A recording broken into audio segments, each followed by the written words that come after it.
In a damp cell in Fotheringhay Castle, a woman pulls threads from her own dress, one by one, whispering prayers in French that she can no longer say aloud. She's not doing this from madness, but because each thread she unravels is a rosary bead she can no longer possess, a prayer she's forbidden to speak, a connection to faith that her captors are systematically destroying. Mary Stuart, once Queen of Scotland and rightful heir to the English throne, is now prisoner number 1 in Elizabeth Tudor's most secure fortress.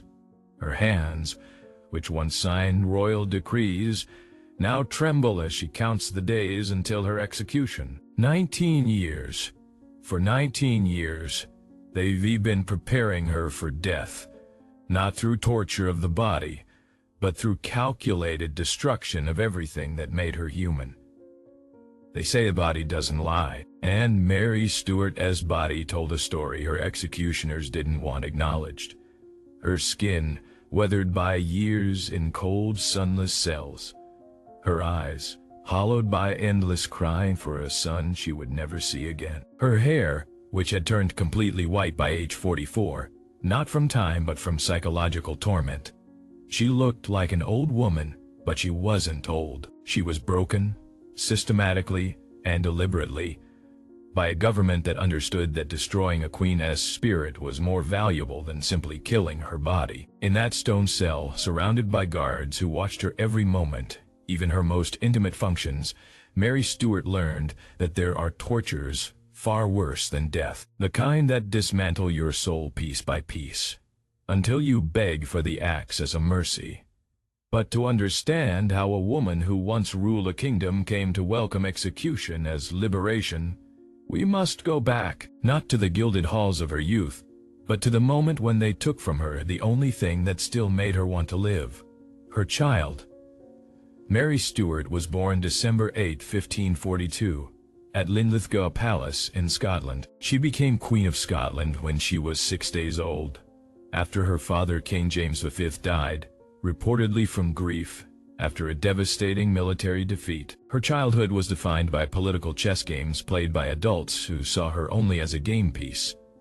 At age 5, she was sent to France to be raised at the royal court, betrothed to the Dauphin Francis. She was being trained, shaped, molded into a perfect Catholic queen who would unite Scotland and France against Protestant England. But no one taught her what she truly needed to know: how to survive the hatred of a cousin who feared her claim to the throne more than death itself. Elizabeth I of England, the Protestant queen, looked across the border and saw in Mary everything that threatened her reign. Mary was Catholic and in England turning Protestant. She was beautiful where Elizabeth was plain. She was fertile, having borne a son, while Elizabeth remained the Virgin Queen by choice or circumstance. And most dangerously, Mary had a legitimate claim to the English throne that many Catholics considered stronger than Elizabeth's own. That son, James, born in 1566, was both Mary's greatest joy and her ultimate vulnerability.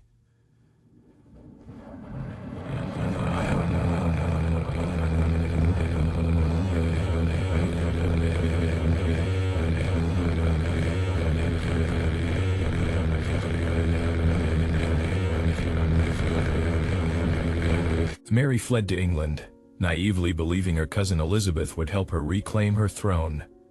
Instead, Elizabeth imprisoned her, and in that act of imprisonment, Elizabeth understood exactly what weapon she held. Mary could be separated from James, denied any contact with her child, and slowly destroyed by maternal grief that had no outlet, no resolution, no end. For the first 5 years of captivity, Mary was allowed to write letters to her son. Carefully monitored, heavily censored, but letters nonetheless. She would spend hours crafting messages, trying to compress a lifetime of maternal love into words she knew would be read by hostile eyes before they ever reached James.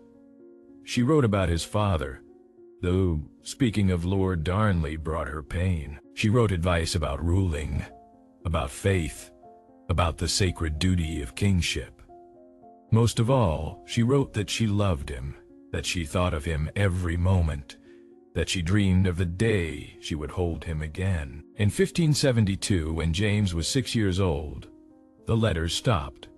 Not because Mary stopped writing, but because Elizabeth's government decided that even this thin connection was too dangerous. They feared Mary might influence her son toward Catholicism, toward sympathy for his imprisoned mother, toward questioning the Protestant lords who held the real power in Scotland. So they simply stopped delivering the letters. Mary would continue writing for years, not knowing that every word she poured onto paper was being filed away in government archives, unread by the only person who mattered. The psychological impact was devastating. Palace records from Mary's various places of imprisonment note a dramatic decline in her health after 1572. She, who had been known for her love of horseback, riding, and outdoor activity, became increasingly confined to her chambers. She developed rheumatism, likely from the damp conditions of her cells, but also from the depression that kept her bedridden for weeks at a time. Her ladies-in-waiting, the few loyal servants allowed to remain with her, reported that she would sometimes sit for hours staring at nothing, unresponsive, lost in memories of a child she could no longer reach. But the cruelty went deeper. Elizabeth's government understood that hope is what keeps prisoners alive, and they systematically deployed hope as a torture device. Periodically, Mary would be told that negotiations were underway for her release, that perhaps she would be allowed to retire to France, that maybe, just maybe, she could see James again. These promises were lies, calculated to lift her spirits just enough that crushing them would cause maximum pain. After each false hope was revealed as empty, Mary would spiral into deeper despair. It was psychological warfare of the most sophisticated kind. The conditions of her imprisonment grew progressively worse. In her early captivity, she was kept at relatively comfortable estates, with a household of 30 servants, allowed to practice her Catholic faith privately, permitted some luxuries. But as years passed and Elizabeth's paranoia grew, Mary was moved to increasingly isolated and decrepit castles. By 1585 she was confined to Chartley Hall, a crumbling manor surrounded by swamps, deliberately chosen because it was unhealthy. The rooms were cold and damp. Her servants were reduced to 16, then to 6. Even her priest was taken away, denying her the sacraments that were her last remaining comfort. Did you know that Mary's captors employed female guards specifically trained to humiliate her? Records from the Burghley Papers, the archives of Elizabeth's chief minister, describe how women were assigned to watch Mary during her most private moments. When she bathed, they observed. When she used the chamber pot, they stood witness. When she changed her clothes, they catalogued every garment.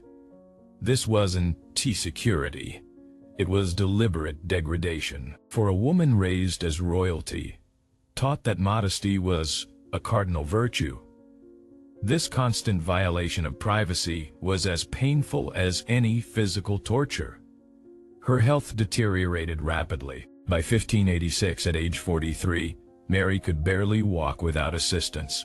Her rheumatism had advanced to the point where her joints were visibly swollen and deformed. She suffered from chronic digestive problems, likely stress-related, that left her unable to eat most foods. Her eyesight was failing, making it difficult to read or do the needlework that had been her primary solace. But Elizabeth's government showed no mercy. They had decided Mary must die. But first, she must be broken so thoroughly that her execution would seem like a blessing, not a martyrdom.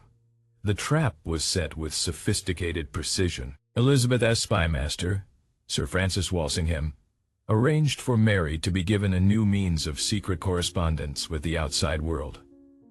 Messages could be smuggled in and out, hidden in beer barrels, delivered to Chartley Hall. To Mary, isolated for years with no contact beyond her immediate captors, this seemed like a miracle. Finally, a way to communicate with supporters, to plan, to hope again. She didn't know that every message was intercepted, decoded, read, and sometimes altered before being passed on. Walsingham was building a case, and he needed Mary to incriminate herself in writing. The plot he allowed to develop involved assassinating Elizabeth and placing Mary on the English throne. Mary, desperate and manipulated, wrote letters that seemed to approve the conspiracy. Whether she truly endorsed murder or was simply acknowledging information remains debated by historians. But it didn't matter. Walsingham had what he needed. On August 11, 1586, Mary was arrested and informed that she would be tried for treason. Her reaction, recorded by witnesses, was not fear, but almost relief. She allegedly said, "Thank God, my sufferings will soon be over." She understood, perhaps before her captors did, that she had been maneuvered into a position where death was inevitable. But she also understood that in death, she might finally escape the endless, grinding torture of imprisonment. The trial was a farce. Held in October 1586 at Fotheringhay Castle, it followed none of the legal procedures that should have protected a sovereign queen. Mary was not allowed legal counsel. She was not permitted to see the evidence against her in advance. The court consisted entirely of her enemies, Protestant nobles who had already decided her guilt before hearing a single word of testimony. She defended herself with remarkable dignity, arguing that, as an anointed queen, she could not be tried by subjects of another realm. But dignity meant nothing in a courtroom designed for condemnation, not justice. The verdict was predetermined: guilty of conspiring to assassinate Queen Elizabeth. The sentence: death by beheading. When Mary heard the judgment, witnesses reported that she seemed almost at peace. She had lived 19 years in captivity, 19 years of progressive degradation, isolation, and psychological torture. Death, when it finally came, would be freedom. But even in granting her execution, Elizabeth's government found new ways to inflict cruelty. Mary asked for one thing: that her Catholic priest be allowed to give her final confession and absolution. The request was denied. She begged to be buried in France, near her mother and first husband. Denied. She requested that her loyal servants be allowed to witness her execution and receive bequests she had prepared. This too was initially refused, though eventually partially granted. The night before her execution, Mary did not sleep. She spent the hours in prayer, writing final letters, and preparing herself spiritually for death. She wrote to her brother-in-law, the King of France, asserting her innocence and asking that her servants be cared for. She wrote to the Pope, seeking his blessing. And she attempted to write to James, her son, now a young man of 20, whom she hadn't seen in 2 decades.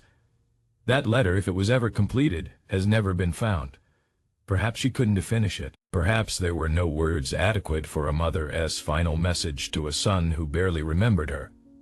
On the morning of February 8, 1587, Mary was informed that the time had come. She dressed carefully, choosing garments rich in Catholic symbolism. She wore a red petticoat, the color of martyrdom, beneath a black dress. A white veil covered her graying hair. A crucifix hung around her neck. Every element of her appearance was a statement. I am a Catholic queen, dying for my faith, not a traitor dying for treason. She was led to the great hall of Fotheringhay Castle, where a scaffold had been erected. Contemporary accounts describe a scene of calculated humiliation. The block was unusually low, forcing her to kneel in an awkward, undignified position. The executioner, brought from London because local men refused to kill an anointed queen, wore a mask, but his hands shook visibly. Around the scaffold stood Protestant nobles, there to witness and verify her death, their faces showing satisfaction at finally eliminating the Catholic threat.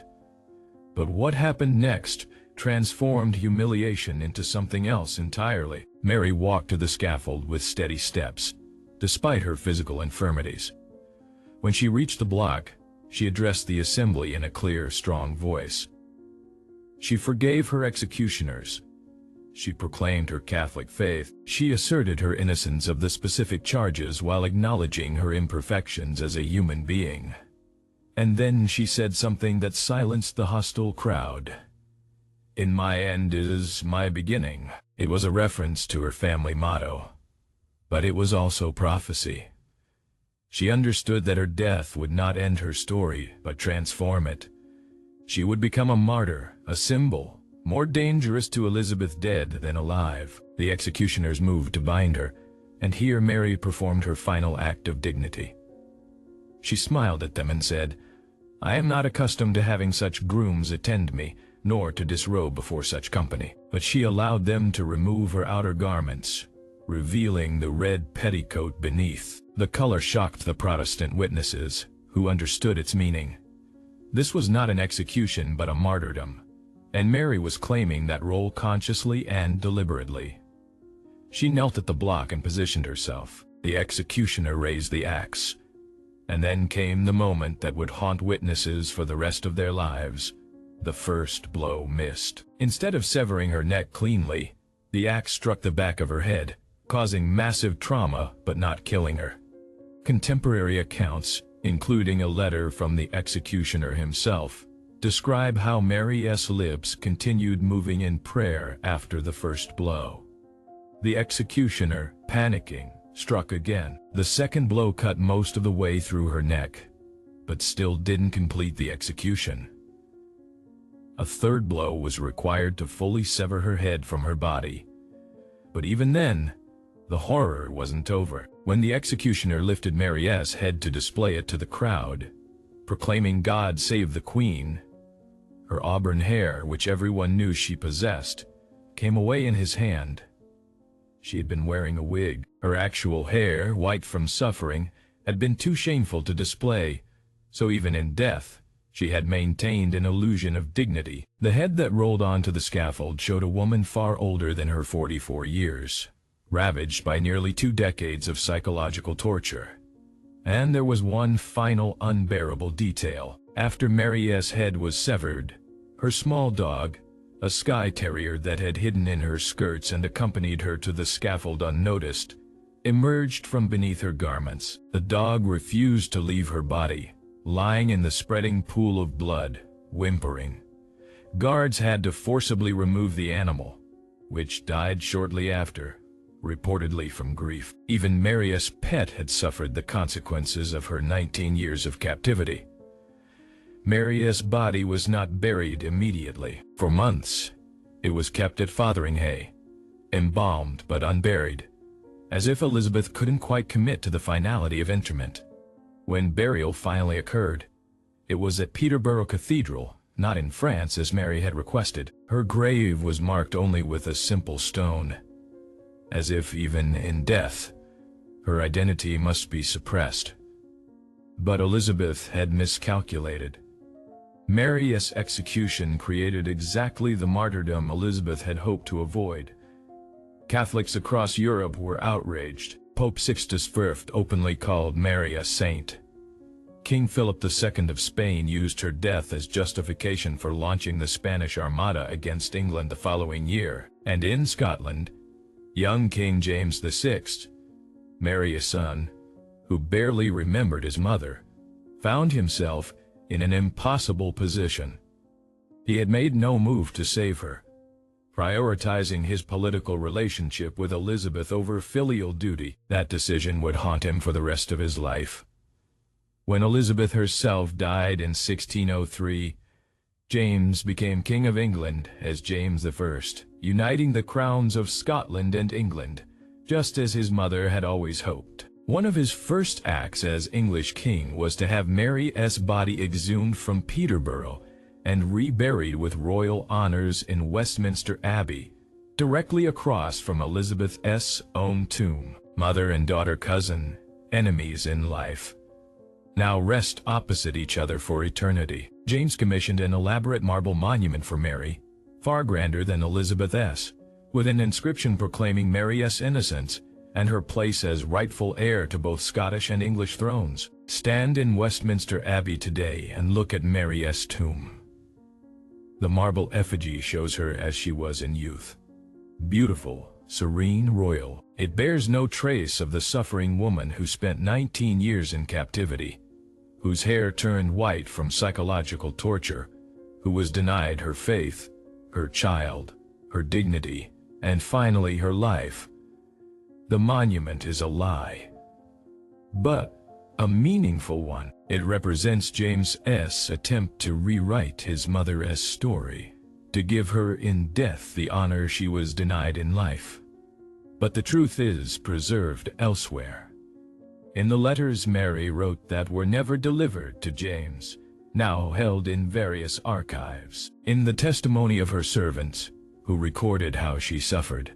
In the accounts of witnesses to her execution, who couldn't hide their horror at the botched beheading. And in the physical evidence, the inventory of her prison cells showing progressive deprivation, the medical reports documenting her declining health, the financial records proving how systematically her household was dismantled. What Elizabeth's government did to Mary Stuart before her beheading was indeed worse than death. They took a vibrant, intelligent, capable woman and spent 19 years systematically destroying everything that made her human. They separated her from her child and used that grief as a weapon. They violated her privacy, stripped away her dignity, denied her faith, isolated her from all human connection. They gave her false hopes just to crush them. They let her body deteriorate in cold, damp cells while watching her every moment. They made her beg for death long before they granted it. And when they finally executed her, they couldn't even do that competently. 3 blows of the axe, each one a fresh agony, before Mary Stuart finally found the peace that had been denied her for nearly 2 decades. The executioner's trembling hands, the missed first blow, the blood-soaked dog refusing to leave her corpse. These details reveal the truth. Even those carrying out her execution knew they were committing an atrocity, not administering justice. History has been kinder to Mary than her contemporaries were. Time has revealed Elizabeth's propaganda for what it was, a carefully constructed narrative designed to justify the unjustifiable, the execution of an anointed queen. Modern historians, examining the evidence Elizabeth's government used to convict Mary, find it circumstantial at best, deliberately falsified at worst. The Babington plot that sealed Mary's fate may have been as much a creation of Walsingham's spy network as a genuine conspiracy. But what cannot be debated, what the evidence makes heartbreakingly clear, is that Mary Stuart suffered tortures designed specifically to break her spirit before her body was ever touched by the executioner axe. She endured psychological warfare of a sophistication that would not be matched until modern totalitarian regimes developed their own methods of destroying human dignity without leaving visible scars. In the end, Mary's final words proved prophetic. "In my end is my beginning." She lost everything: her throne, her freedom, her child, her health, her life. But she won something Elizabeth could never take from her. She controlled the narrative of her own death by facing the scaffold with dignity, by maintaining her faith despite all efforts to break it, by forgiving her executioners even as they butchered her. Mary Stuart transformed her execution from a victory for Protestant England into a lasting symbol of Catholic martyrdom and resistance to tyranny. The suffering they inflicted before her beheading didn't destroy her. It revealed who she truly was. Not the scheming villainess of Protestant propaganda, but a woman who maintained her humanity in the face of systematic dehumanization, who kept her faith when it would have been easier to abandon it, who loved her son, even when he failed to save her, and who died with more dignity than her killers would ever possess. That is Mary Stuart's true legacy. Not the 19 years of captivity, but how she endured them. Not the botched execution, but how she faced it. Not the suffering inflicted upon her, but her refusal to let that suffering define her. In her end was indeed her beginning.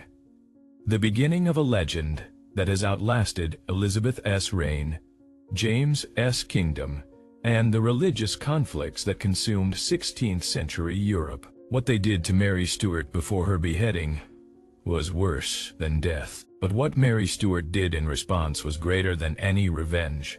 She died in a way that made her immortal, transforming her execution from an ending into an eternal beginning that still speaks across centuries, asking us to remember that dignity cannot be taken